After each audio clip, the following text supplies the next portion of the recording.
শিক্ষার্থী বন্ধুরা, ওই এর আগের ভিডিওতে আমি বলছিলাম মানে কিভাবে ভিডিওটা আপলোড দিতে হয়। এরপরে এখন দেখাবো আমি মানে থাম্বনেইলটা কিভাবে বানাইতে হয়। এটা আসলে একটা একটা জটিল জটিল বললে ভুল হবে, আবার সহজ বললেও ভুল হবে। ঠিক মাঝখানে আমি আমার এই উম, মোবাইলে যে অ্যাপসটা দেখা যাচ্ছে আমি একটু দেখাই। যেমন এইটা, এই অ্যাপসটা আপনারা প্রথমে একটু ডাউনলোড করে নেন। এটা এটা প্লে স্টোরে পাওয়া যাবে, পিক্স আর্ট। তাহলে এটা এটা ডাউনলোড করার পরে এটা একটু ওপেন করে নিই।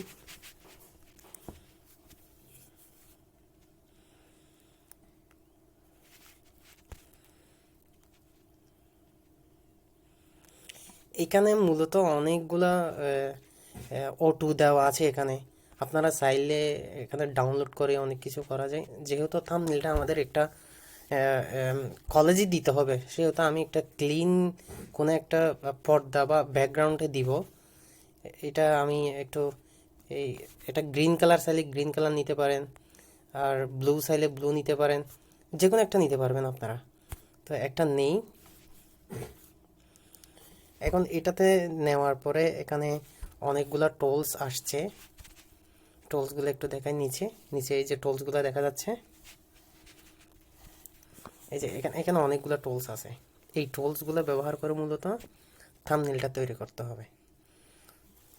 সো প্রথমে থাম্বনেইলের ক্ষেত্রে আপনি চাইলে ছবিও দিতে পারবেন, আর যদি চান যে ছবি না দিয়ে শুধু লেখাগুলো দিব, তাহলে ওটাও দিতে পারবেন। তো আমি শর্টকাটে শুধু লেখাগুলো কীভাবে দিতে হয় এটা দেখাবো শুধু। এটা প্রথমে আমাদের এখানে এই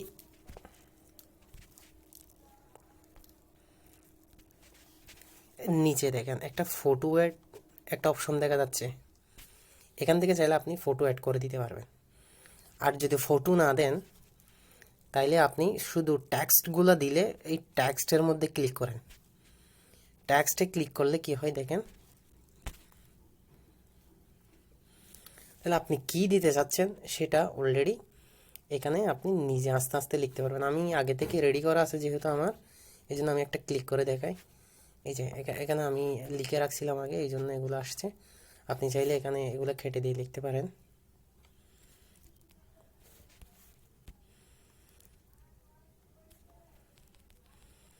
তাহলে প্রথমে লাগবে হইলে আপনার নামটা লিখলেন, এরপর রোল নাম্বার। রোল নাম্বারের পরে দিতে হবে হইলে শিক্ষাবর্ষ। শিক্ষাবর্ষ এরপরে দিতে হবে হইল পাঠের বিষয়, মানে শিক্ষণ বিষয়টা আর কি। পাঠের বিষয় বলতে শিক্ষণ বিষয়টা বোঝাতে চাচ্ছি আর কি।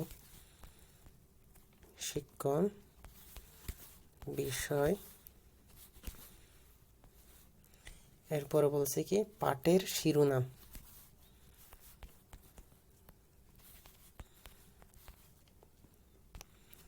শিরোনাম শেষ। আর এখানে যেটা এলোমেলো আসছে এটা ঠিক করার জন্য এই উপরে যে অপশনটা আছে এটার উপর ক্লিক করেন। এটা বিভিন্নভাবে সাজানো যাবে। আমি ক্লিক করে দেখাচ্ছি। এটা একদম এক পাশে চলে গেছে, অর্থাৎ আমার ডান পাশে। হ্যাঁ, আবার যদি ক্লিক করি একদম বাম পাশে। তাহলে আপনি চাইলে এভাবে সাজাইতে পারবেন। এবার এখানে যে টিক চিহ্ন দেওয়া আছে, এই যে এখানে উপর একটা টিক চিহ্ন দেওয়া আছে, এটার উপর ক্লিক করেন। আচ্ছা, চলে আসছে এবার। তো যেভাবে সেট করতে হয় মূলত পুরো থাম্বনেইলের মধ্যে আপনার ইচ্ছা মতো সেট করতে পারবেন। যেমন নিচে নিচে এই অংশ দিয়ে আপনি টেনে বড় করতে পারবেন। পাশের এগুলোও দিয়ে বড় করতে পারবেন। আবার যদি কেটে দিতে চান তাহলে এটা দিয়ে কেটে দিতে পারবেন। আবার যদি আপনি রোটেট করতে চান মানে ঘুরাতে চান তাহলে এটা দিয়ে পারবেন। তাইলে এই হচ্ছে বিষয়। এখন আপনার নিজের ইচ্ছে মতো করে আপনি সেট করে নেবেন। এবং যদি কালার করতে চান, কালারের বিষয়টা হচ্ছে নিচে নিচে আসেন, নিচে অনেকগুলো অপশন দেওয়া আছে।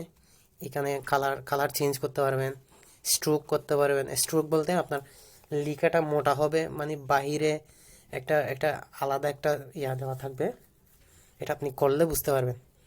এর চাইতে বেশি করার দরকার নেই, যেহেতু এটা মোটামুটি একটা দিলেই হচ্ছে স্যারদের বোঝানোর জন্য, তাইলেই হবে। তাহলে এরপরে এটা সেট করে নিই। আমি একটু দেখাই কালারটা কীভাবে করে।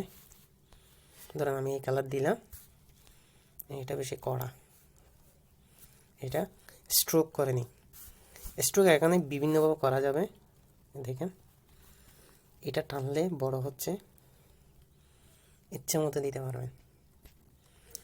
দেওয়ার পরে